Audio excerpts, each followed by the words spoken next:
Good evening, everybody. I'd like to call the December 16th meeting to order. Let's say the Pledge of Allegiance first. Mr. Franks, will you lead us in Pledge of Allegiance? I will. Could we observe a short moment of silence too beforehand? Yes. That's okay. Yes.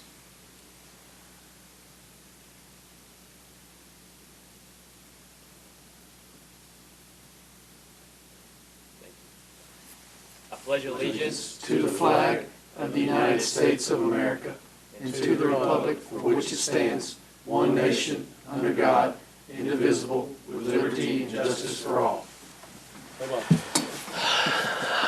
All right. Thank you, Mr. Franks. No citizens' comments? No, sir. Okay. I think I need an approval of the minutes. Mr. Head first. Do I have a second? Mr. White second. All in favor, say aye. Aye. All right, old business, park project updates. Mr. Gilly. Thank you, Mr. Chairman. Briefly here, the security lights at Memorial Park are working. If you drive by there, you'll see a lot more. We had one working parking lot light in that whole park as of last week, but now we have about 7 in Memorial Park. It's half of what really needs to be done, but we were able to use part of the money that we were allocated for LED lights this year to get that done, along with baseball, and we'll start soccer work after Christmas. That's a big difference. If you drive by there, you'll see a huge difference. We were also able to put up a security light at the three-way stop at the Demos entrance, which I think is going to be beneficial, especially for the police directing traffic there at that dark corner. Work will begin today through Friday on security camera tag readers at both entrances of Drakes Creek and Memorial Park and at Veterans Park. So those are the same ones the police have. If cars that have been stolen or people are wanted for anything, they come into the park, that signal will go straight to the police department. So they'll be like almost having an officer in the park. That's going to be a real big deal going forward. I would like to say I'm excited about it. I'm sad we got to do it, but I'm glad we're getting it done. Another project to update you on. Great job by the maintenance staff. They're about 2/3 of the way finished with this, I think, installing bollards in place of the green posts and wire going to the back soccer complex. Looks a whole lot better. The wooden bollards that we have in other places at Drakes Creek, that was a maintenance nightmare. That green post and wire was constantly coming down. It's put in place to keep people from parking near the ditch and the railroad tracks on the grass there and off the road. So you'll see a big difference in the way that looks. Tonight you will hear here in just a minute about the flood study that's being done about protection of Mary's Magical Place. And tomorrow afternoon we're going to finalize proposals and send out letters to award folks the design for inline hockey relocation and the 2 athletic fields at Volunteer Park. So you'll be probably hearing about that at our next meeting in January. And for now, that's all the update I have on major projects. If anybody has any questions, I'll gladly take them. Any questions for Mr. Gilly? Thank you, Mr. Gilly. You're exactly right on those lights. If anybody hadn't seen them, if they remember what it was before, it lights it up over there. I'm really excited about for our tennis folks and the lacrosse people, and they get done in the dark even. Yeah. That back parking lot has never been lit, and it's going to make a major difference, I think. No, the lacrosse, I can tell you, it gets real dark over there in the fall for the lacrosse. So, thank you, Mr. Gilly. Mary's Magical Place Flood Protection Plan, Mr. Gilly. Yes, sir. I'm going to turn this over to our friends from Lowson Associates here. I'll let them introduce themselves to you, so they'll be on microphone up there.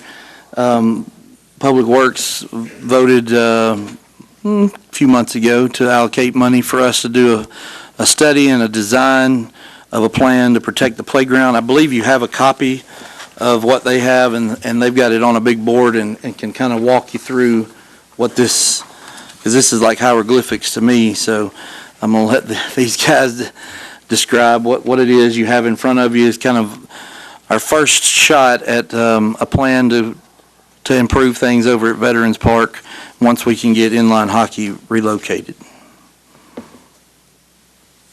Probably have to turn your Yeah, if you microphone just on. turn your mic on and introduce yourself. Can you hear me? Yes, All sir. right, great. So my name is John Sexton. I'm with Los Design. This is Michael Black with Los Design as well. He's our lead engineer over at the office, and I'm the landscape architect. Let's see, about 4 months ago, Parks Board hired us as well as the Public Works to do a study adjacent to Mary's Magical Place, which is right down in this area where the inline hockey rinks are at right now. The premise of the study was to figure out a way to protect the playground in case of a large flood. I don't think they can hear you. Oh, sorry. So the reason for the study was to protect the playground from a flood that we had, I guess it was last year. And what we've done for the last 4 months is came up with a couple ideas about how to potentially do that. There was ideas thrown around about walls, big berms, all kinds of stuff, because Mary's is such an asset to the community. So the concept that you have right in front of you is our presentation for tonight. What we've done was, I can't really see it, so.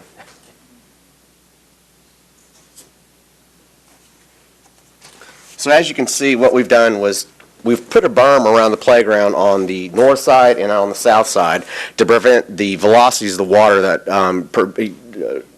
essentially ruined the surfacing of Mary's Magic Place last time. It's not the floodwaters that's destroying the playground from last time. What it is, it's the velocities that are coming across the site that essentially turned up all the surface material and all the rock underneath it, which essentially destroyed all the surfacing. And what we've tried to do here is put a berm around the north side and the south side to prevent that. Now, Mary's is in a floodplain. Mary's is also in a floodway. Unfortunately, in the future, it's still going to flood, but what we're trying to do is reduce velocities across the site to prevent the damage. So the water's going to rise up, it's always going to flood, but the constant velocity that's coming across that site is what's going to destroy it. What we've done is we've removed the inline rinks, and what we're doing is we're taking the dirt from underneath those inline rinks and creating this berm. So what we're doing is creating a zero net rise within that area as correct. So we're creating a zero net rise within that area to move forward with the next phase of the work, which Mike can go ahead and explain. Yeah, I mean, we're still evaluating the flood study. It's an arduous process, coordinating with FEMA, getting current published data, making sure that we model accurately the water course, the slopes, the velocities, and modeling everything upstream that's coming before we even get to our property. Unfortunately, the water that's doing the damage is out of our control. It's from upstream in the watershed. We're just trying to figure out a way to deal with that once it gets to our site. This corner, I guess that would be the southeastern corner. It's taking the brunt of the damage. So we designed our starting point was to get a berm at a sufficient elevation to where most storm events, and that's a key point, most storm events, we can take the velocity out of that rushing water before it hits the playground and starts causing damage. The problem that we're finding to completely protect the park, we would have to build a berm at such an elevation that it forces increases in that flood elevation upstream off our property, which FEMA would not allow. So we're trying to find a happy medium. We think we've gotten there in creating a berm that wraps the park, takes those damaging velocities out of the flow across the park, understanding that the park will still flood and be inundated with water, but hopefully once the storm passes, the water subsides, a little bit of cleanup, and you're back in business. So that may have been a little, I don't know if that was too technical or, but any questions? I'm kind of add on to that a little bit. If you go over there today, there's water almost up to the concession stand. So it's going to keep getting wet. Part of what we're able to do with this is in the space where inline hockey was, I don't think you said this, but we should be able to create an open grass area that is lower elevation now than what we have, which would help somewhat, not like a retention pond or anything, but it is lower. And we would potentially be able to utilize that space for open grass type sports. You all know what those are. So That's a bonus. Within that project as well would be moving the big pavilion that is outside the playground to within the playground, which we desperately need because the pavilion that's inside the playground is one of the most used spots in the whole park.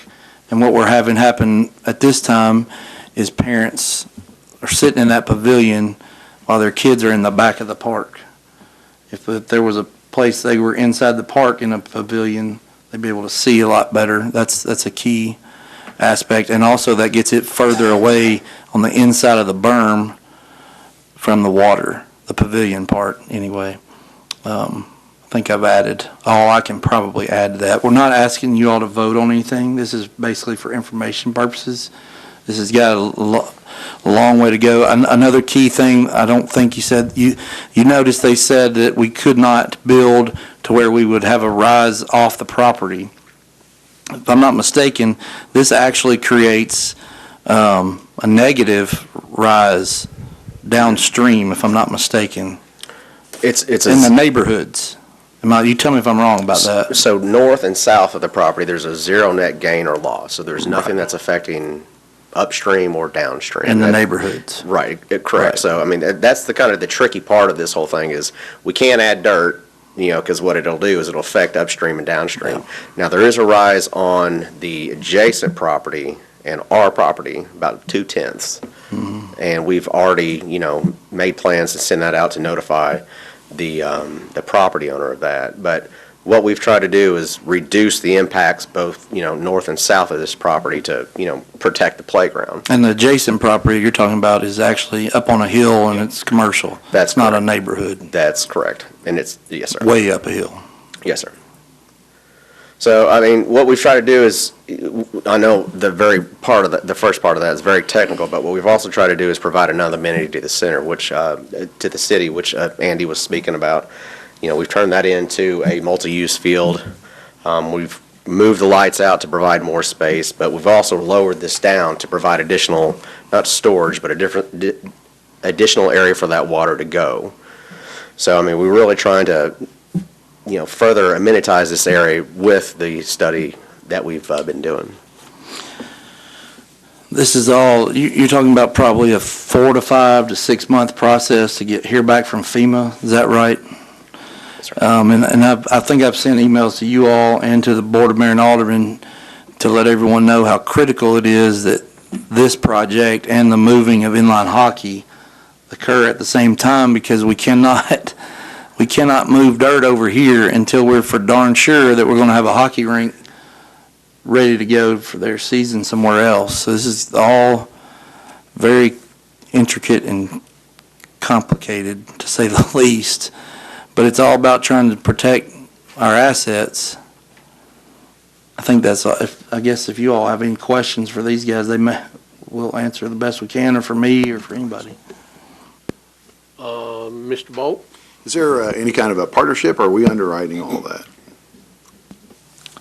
Partnership with who, sir? Are we underwriting the full cost of No, that? we don't have a partner on this one. I think I think a lot of this money, according to Public Works, a lot of this can easily be described as stormwater Okay, utility money. that answers that. That's good. That'd be a huge chunk of it, I think. They might can speak more to that. I don't know how familiar you all are with. But that's not been voted on or anything like that. Any more questions, Mr. Head? You're taking the lights that are on where the inline rings are off. Are you reusing them?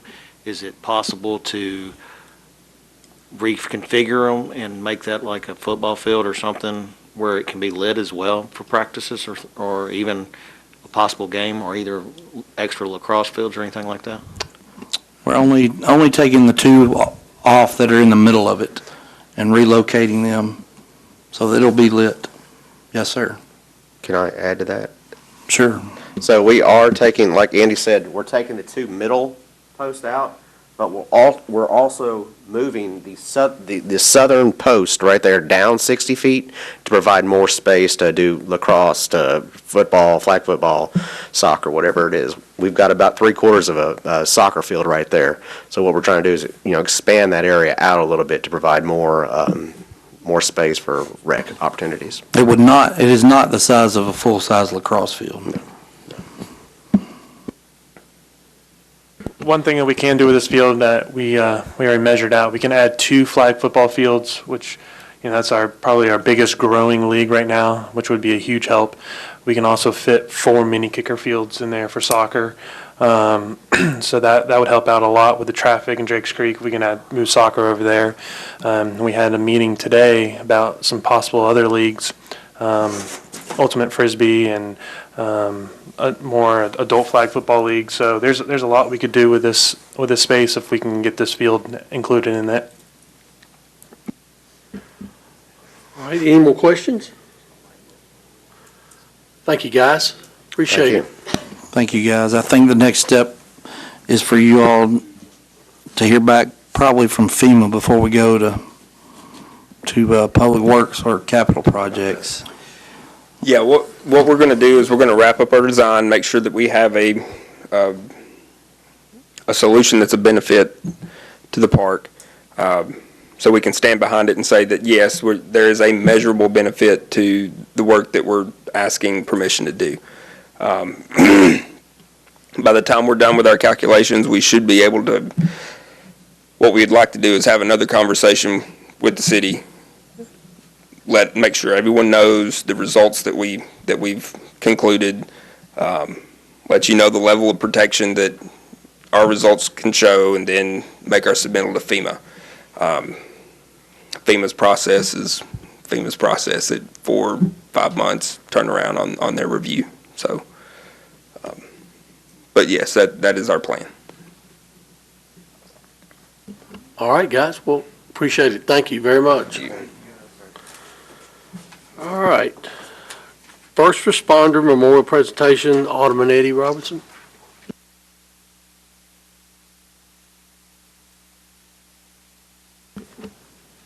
Mr. Chairman, members of the committee, members of staff. Turn your mic on. I'm not used to this position. It's a little more comfortable, though, I have to admit. But thank you, Mr. Chairman, members of the committee, members of the staff, and Alderman Bolt. It's a pleasure to be here tonight to give a brief presentation to you. Thank you for your service to the city. We have a great city, not because of BOMA, but because of citizens like yourself that are willing to serve. So, this is the 50th anniversary of the city. Ironically, it's also the 50th anniversary of the Hendersonville Rotary Club. So, in planning for a celebration of 50 years at Rotary, we said, well, we'd like to give a gift to the city. We'd like to do something for the city. So after a lot of discussion, we came up with the idea of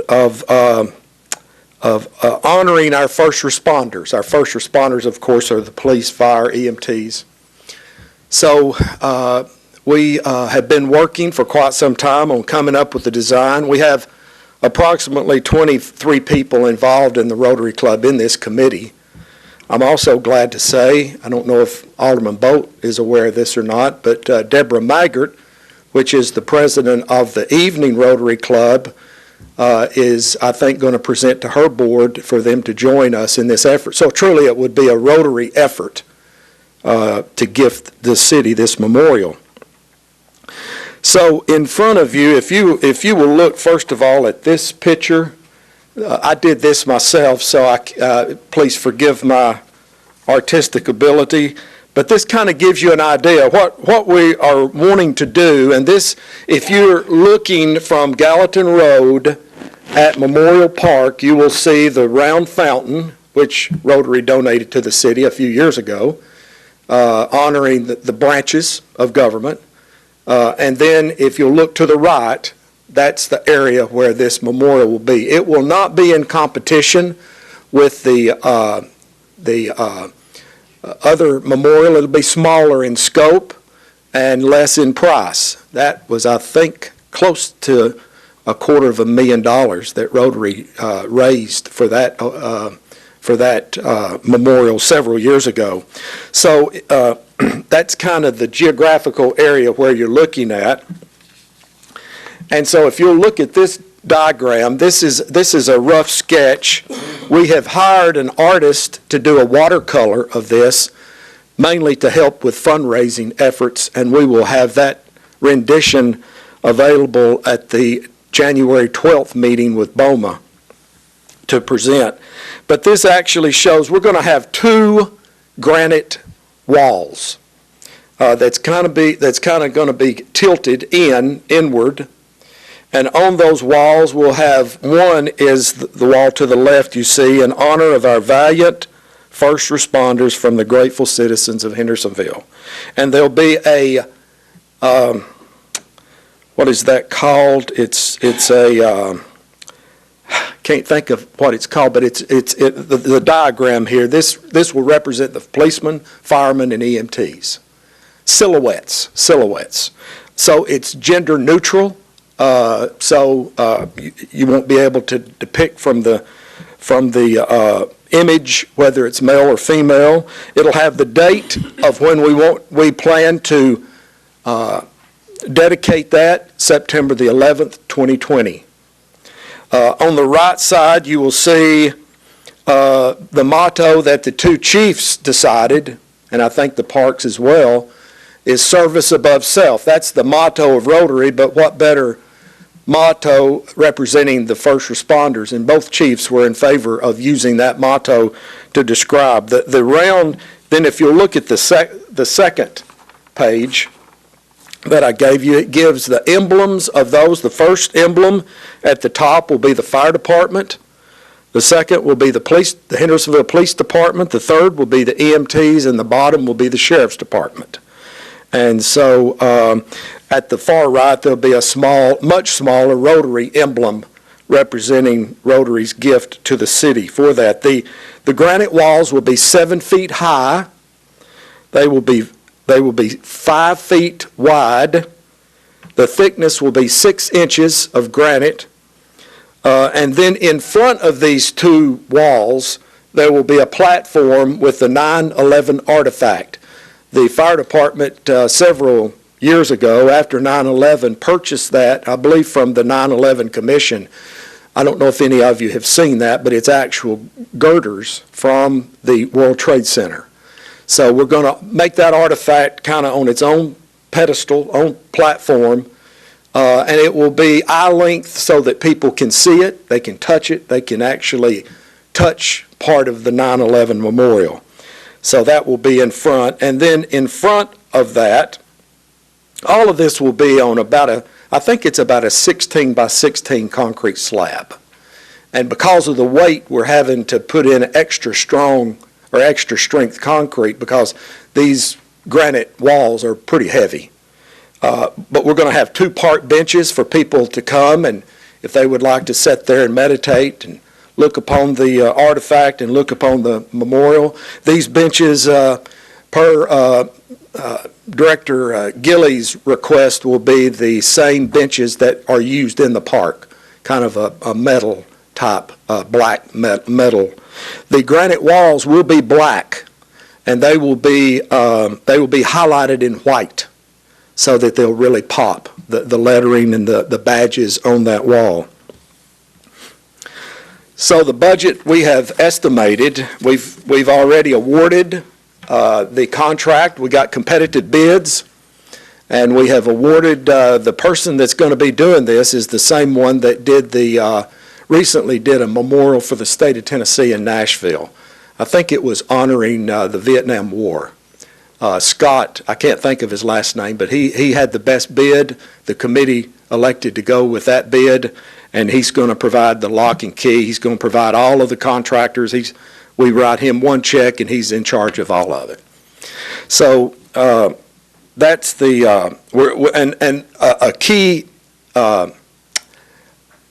a key desire when we were designing this is maintenance free. So there'll be very low maintenance on these granite walls, and we're using LED lights that should last up to 10 years. We're spending over $3,500 on lighting, and we've gotten someone to donate the labor. So we're putting a lot of lights there. It's going to really pop. People driving up and down Gallatin Road are going to really be able to see this memorial. And of course, the reason we're doing it is because of the first responders' dedication to this city and their willingness to lay down their lives if necessary for us. So we think that this is an excellent opportunity to honor our first responders. I'm available for questions. I would ask that the committee approve it tonight so that we can move forward with this. We need to start raising the money. We've already raised some, but we need to go full bore in raising the money so we can get it dedicated 9/11/2020. And with that, Mr. Chairman, I offer myself for any questions. Any questions? I have one.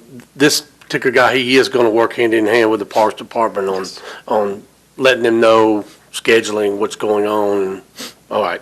Yes, and just by the way, the Public Works Department, Trace, is going to provide we're paying for the concrete, the extra strength concrete and the rebar, but Public Works is actually going to be laying the concrete. So yes, we have met with the Parks and Public Works to coordinate our activities, for sure. We've met multiple times, and our electrician that actually just did all the lights in Memorial Park has met with the person who's going to donate his services there, so they are on the same page as far as what was needed for these lights as he was doing the wiring for the parking lot light at the entrance to Memorial Park. If I might, just real briefly, I just want to tell you all that Alderman Robertson has put a lot of time and a lot of effort into this project. He's been passionate about it. It'll be a focal point of that park. Like he said, not to take away from the Rotary fountain that's already there. There's some improvements we need to make to that fountain as well to make sure that this is not necessarily overwhelming. But, this is a great thing for our community to be able to recognize people who are willing to do what these folks do every day. That's all I got. All right, I'll entertain a motion to approve it. Mr. Head, Mr. Zettergren seconds it. All in favor, say aye. Aye. Aye. Passes. I think it's a great, awesome thing. So, thank you.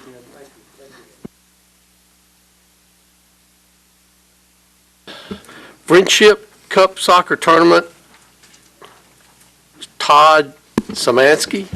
Todd's not here. Actually, Coach Teague's going to come and present this All right. for us. Just introduce yourself there and turn the microphone on. Hi, my name's Forrest Antique. You all know me as Coach Teague. I've been in Hendersonville for about 4 years now. Recently, the club has elected for me to start working for tournaments and special events, so I'm really excited about this. We are proposing to have the cup, excuse me, June 6th and 7th is our proposed dates. I'm pretty much open for any questions you all may have. Is this the one that's done in Columbia this year, in November? Yes, sir. It's been in several. It moves around. Since I've been here, we've been Columbia, Murfreesboro, Jackson. Trying to think. There was another one that we've done. So it usually moves around from city to city. Mr. Gilly? Mr. Chairman, I think we'd be remiss if we didn't hear from Mr. Bolt. Let him kind of explain to not only you all, but the people watching on TV, kind of what this tournament does and means to a community, probably. Mr. Bolt, will you? Yeah, these guys have probably seen it more lately than I have, but just a really quick overview with Tennessee State Soccer Association, not unlike other clubs or other organizations, have different levels. So Division I is usually like U14 and up. Most competitive Division II are younger ages, and then U14 and not as competitive. Division III are less competitive travel teams that don't really travel much, more local. And then you have recreational. There's really not much opportunity for rec to intermingle with other clubs. And so this is really an opportunity for that. Quick background, Coles, when I started as president, and I don't remember when that was, 2004-ish maybe, it was called Coles Cup because Coles did this nationally, and they sponsored it all over the place. At some point it changed. It's now called the Cleveland Grimes Friendship Cup. Cleveland was a close friend of mine, and everybody on our board. He was there for over 10 years. He was in the Southeast District, one of the most selfless people I've ever known. He died very suddenly of a heart attack, and the board decided to name it after him. He's and he'd like that, actually. So anyway, it's a great opportunity for recreational to intermingle. And I don't know how many teams they get, 50 to 70 probably, somewhere in that ballpark. It depends. In the last few years, they've opened it up to where they've given a lot of smaller clubs. Not all recreational clubs in Tennessee have as big of numbers as us.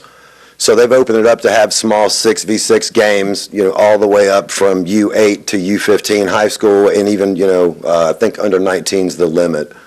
But it just depends. They've had, the one we did in Columbia had a lot of teams. They open it up from, U8 division all the way up to high school and under 19. So the potential's there to have, 60, 70 teams for sure. And it is a Division IV, which is recreational. They call it a D4 plus, which is basically just recreational all-star teams. And it's not for everybody, and not everybody's interested, but there is a large number of kids in the club that, do want more soccer, that would like to do something like this. I know I've been doing this for about 8 years now, where I've been building these teams and doing these recreational tournaments, and we've had great experiences, a lot of fun, and we're really excited for the potential to bring it here. Dallas or Keith, either one can answer this.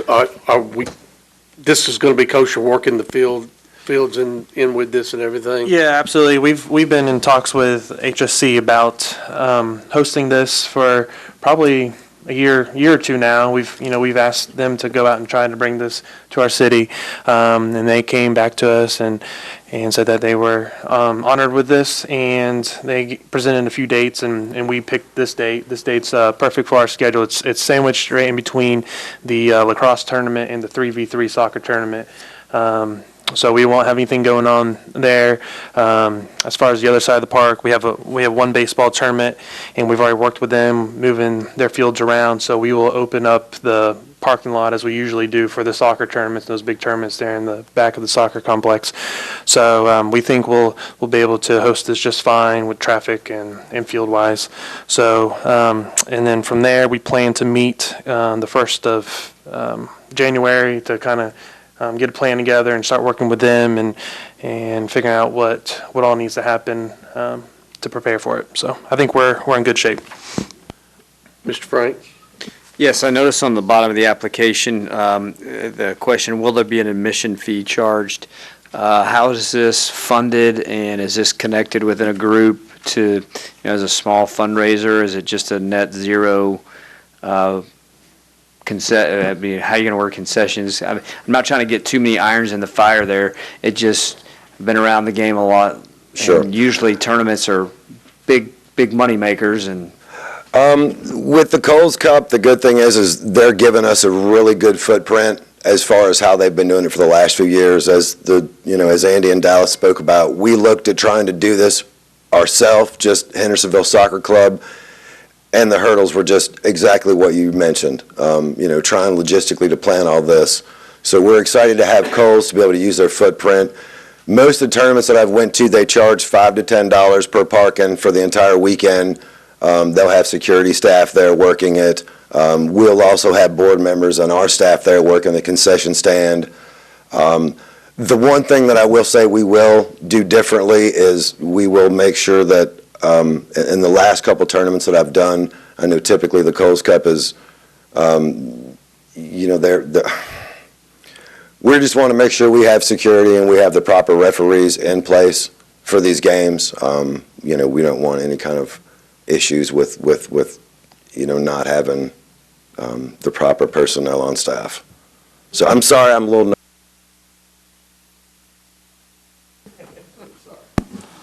Andy, I was just going to, so on the application, we probably need to say it's a charitable fundraiser instead of not-for-profit. HSCB, I mean, you get to keep whatever you make, right? Yes, sir. Yeah, I thought. Correct. Yeah.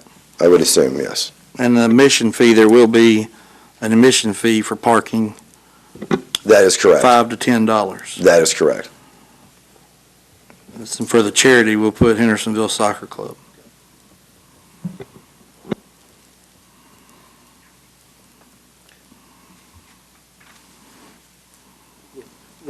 Mr. Keith? One other note there on the application, the fields requested, it's just a soccer complex. He won't be using the baseball field. I know Mr. Head was concerned for his concession stand down there, but yeah, this is just on the soccer fields. This will not be on the baseball field. That is correct. That is correct. This would be just the soccer fields. We're hoping we can keep everything at Drakes Creek as the plan, unless something, and we have an over excess of teams, and, we'll look at that point. All right, any more questions? All right, I'll entertain a motion to, all right, let's see, hold on. Mr. Bennett? Mr. Frank seconded. All in favor, say aye. Aye. You're there. Thank you all very much. Thank you all.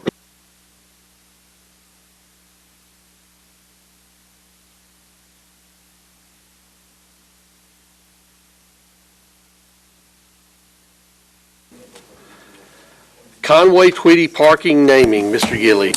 Yes, sir, Mr. Chairman. This is more for just information purposes. If you would like to vote to give your blessing on it, you can. But it's kind of out of the Parks Board jurisdiction to name roads. That process goes through a general committee. An elected official has to bring forward a recommendation for any road or building or anything like that. At the last, and kind of timing was critical on this too, but at the last general committee meeting, Alderman Sprouse presented a resolution to rename the portion of the road inside Drakes Creek from Gallatin Road that goes down by the old batting cage all the way to back soccer, and then the portion where you turn in off Demos, off Indian Lake, all the way to back soccer to Conway Twitty Lane. Currently, that is called, there's one little piece that's called Cherokee Road North that's over there by the batting cage. No business address is currently in use there with the batting cage being closed. And the other parts of that road are called Park Road North. I don't know if anybody even knows that or not. Some people know it, but not very many. We've been trying to look for ways for some time.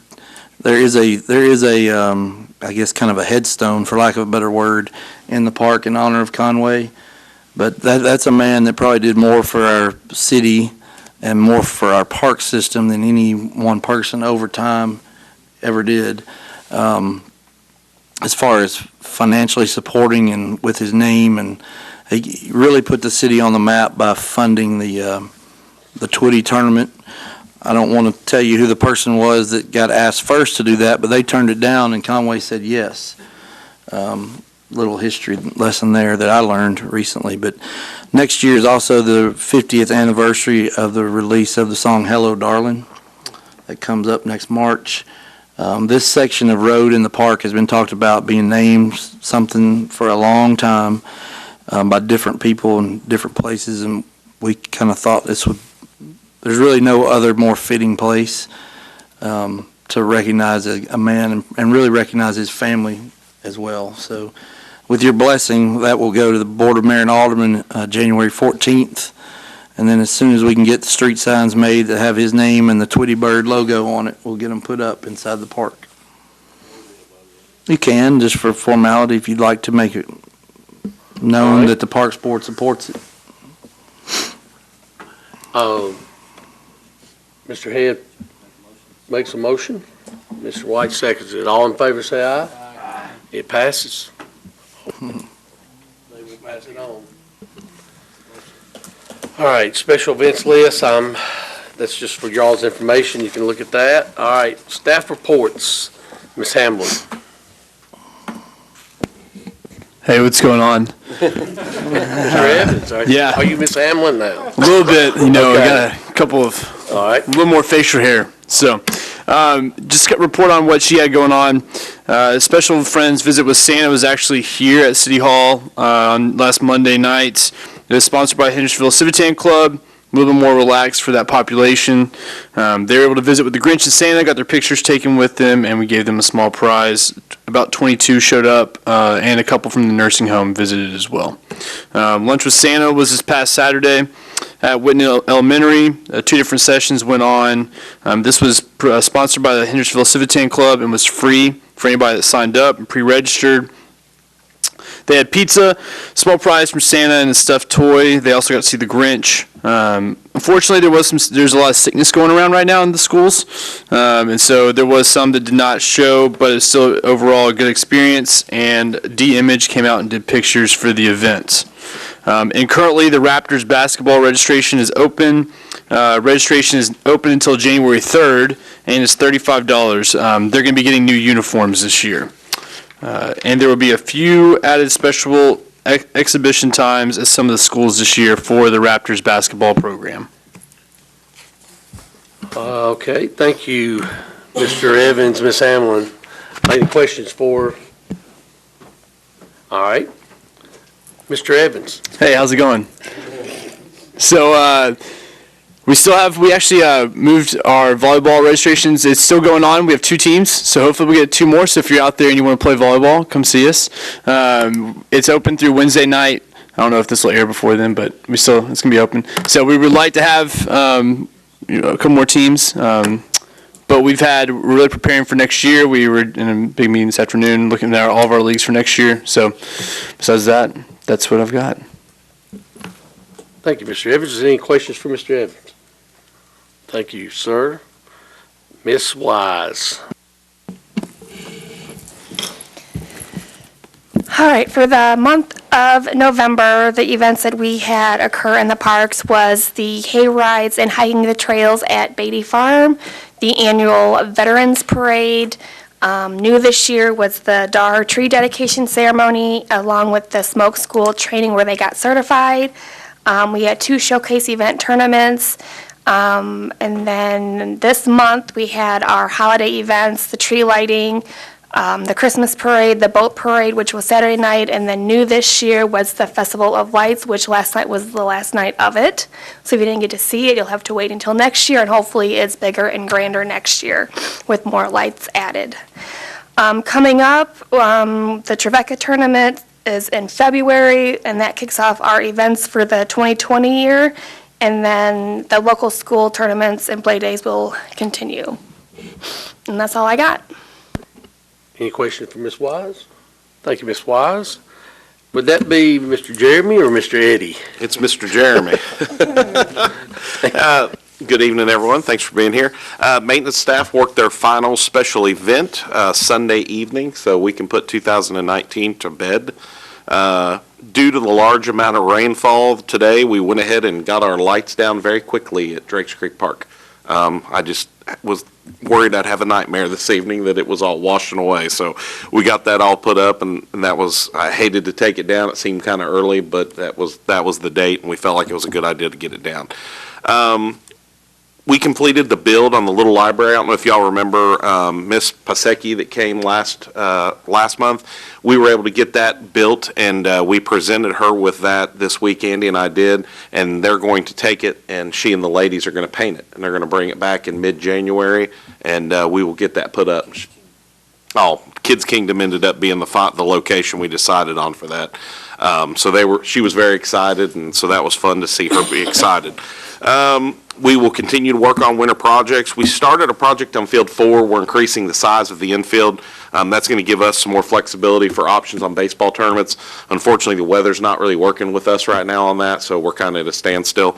But at the point we can get back on it, we'll get back on that project. I can tell you that's kind of the same thing, rugby update. There's really not much to update on that. They're at a standstill on weather also. They started on irrigation, and then this weather moved in, and it's just at a standpoint. I know that they'll get back on it as soon as they can. The tennis restroom, we have started, or actually the contractor has started the project on remodeling the men's restroom at tennis. We finished up the women's, I guess, about a month ago. So it's open, and now we're doing the men's. The tennis changing rooms that we're working on, we are finishing up the vinyl tile floors. Hopefully tomorrow that will be done. I think they were about 95% complete today. The next thing we'll be working on is getting some partitions ordered and getting some changing room partitions put in there. They've turned out really nice. I think that's going to be just a great addition over there. I also passed off a drawing to Andy this week. We're looking at doing an additional concrete pad right there next to the tennis restrooms. It'll be some additional viewing area, and it'll also increase our area for some picnic tables. Where we built the changing rooms there at tennis, we lost a little bit of our area for picnic tables. So we're looking at some ways maybe to increase some sitting area and picnic area there. He was going to pass that off to the Corps of Engineers. They've got to sign off on that, but we're looking at doing that project also.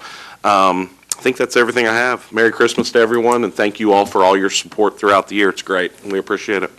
Is there going to be are y'all going to build a roof, or is it just going to be open? At first, it's just going to be open, but we had thought about maybe building some kind of a trellis maybe. It won't be really maybe not a roof over it, but a trellis to block the sun. But the first thing is we want to try to get the pad in, and then once it's in, we can maybe do some other projects with it. Any questions for Mr. Granat? Thank you, Jeremy. Appreciate it. And Merry Christmas to you and your family, too. Mr. Long. Thank you. Basketball's going very well so far this season. This is the last week of the high school and men's basketball league before Christmas, and then we'll pick back up January 2nd. We got about a couple of weeks left of the regular season come January, and then we'll be done with the tournament by mid-January. Other than that, there was no Connect Committee meeting this month. We will pick back up in January, and we're going to really get into planning how we're going to work together come fall season and get all that figured out here in the January and February meetings. And then the last thing I have is a little update on the Sportsmanship Honor the Game program. The Sportsmanship Committee is meeting tonight. After this meeting, we'll meet in that conference room right there across the hall when we're done. We had about 80 nominations overall from this fall and winter, and that includes teams, individual players, coaches, officials, volunteers, and administrators. So we got a big group of people we're going to review, and we're going to look at selecting 2 as the Jameson Wharton recipients for 2019. So we're really excited about that, and we'll look at recognizing them either at the January or February Parks Board meeting. And just last week, I had a employee with the city of Decatur, Georgia, reach out to me about the program, and they're really interested in it, and they're looking at starting something similar to what we've started here. I guess they saw what we've done online and wanted to know more about it. So it's definitely been a great addition to our city, and it's definitely picking up interest from other areas of the country as well. So we're really excited about this program. Thank you. Any questions for Mr. Long? Thank you, Mr. Long. Mr. Bruce. Thank you, Mr. Pike, acting chairman. The youth basketball, excuse me, they're 2 weeks into it, the 2 Saturdays into it, I should say. They're not going to play games this Saturday because of the holidays, and then we're going to come back starting on January the 4th. The relationship with Civitan is going well. I know this is the first year we've done this with them for basketball, with us doing the scheduling and them doing the coaching and team selection and so forth. So I'd like to commend Chris Ginn publicly. He's done a great job on getting all that together, working out, and working with Civitan. So part of it. In the office, we're working through a few game changes, practices and stuff, and then we'll send those to those guys. But so far, we've had a good month and a half of basketball. I'd also like to thank publicly Civitan for lunch for the maintenance guys today. They supplied lunch for that, catered that in, so I'd like to thank that, and Mr. Head personally there for that. Wasn't Wendy's, unfortunately, but it was. Wendy's anytime they'd like. And then the other thing is, the lunch with Santa went great on Saturday. Santa, and I think a couple of y'all know him personally, I think, did a fantastic job, and hopefully y'all get to see him on the 25th. Thank you, sir. Any questions for Mr. Bruce? Thank you, Mr. Bruce. Mr. Gilly? Thank you, Mr. Chairman. Just want to echo what Keith said. Civitan bought lunch for our whole staff, office, maintenance, and really ended up feeding over half of City Hall today. So that was awesome.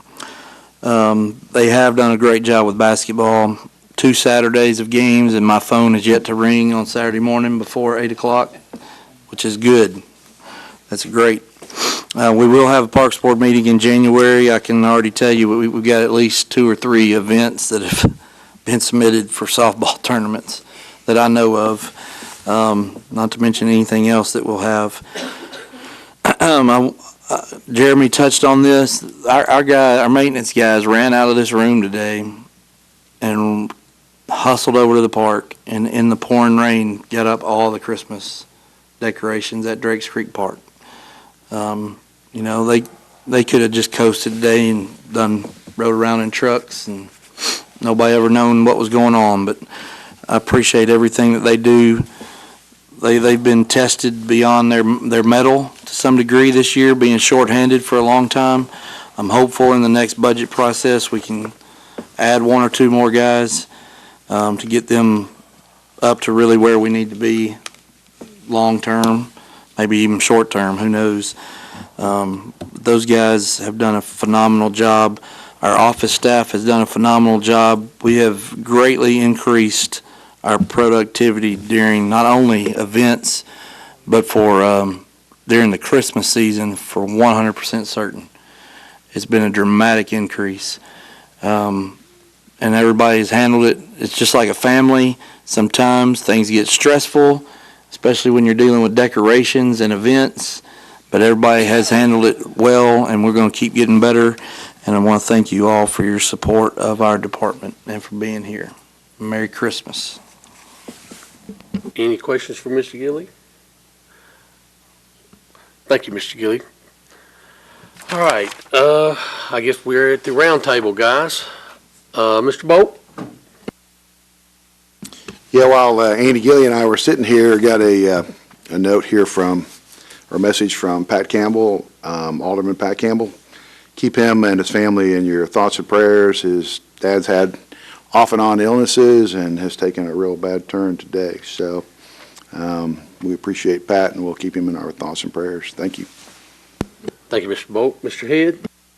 I just want to tell everybody, great job this year in the parks. We another year down, another chapter down, and for everybody out there, Merry Christmas, Happy New Year, and I'm sure 2020 is going to be loads of fun. Thank you, Mr. Head. Mr. White? Mr. Zettergren? Mr. Franks? Mr. Bennett? Mr. Bolt? Mr. Perry? Just real quick, last Saturday morning at the park, there was about 50 to 75 of those early bird runners over there. Thanks for you guys for getting over there and having the lights up that early for us. All those runners really did appreciate that. And once again, Merry Christmas to everybody. Enjoyed hanging with all of you. You're the best. Thank you, Mr. Perry. I will say one thing real quick. I want to wish everybody on this board, staff, the maintenance people, and everybody in Hendersonville a very Merry Christmas and a Happy New Year. And I hope that everybody has a successful 2020. Thank you. I will second what Mr. Gilly said. The parks maintenance guys work their butts off. And we can say it every time we're up here, and it's never enough. They do an excellent job, and I want to thank them personally. And I will take a motion to adjourn. Second, Mr. Bennett, motion, and Mr. Bright seconded. All in favor, say aye. Aye.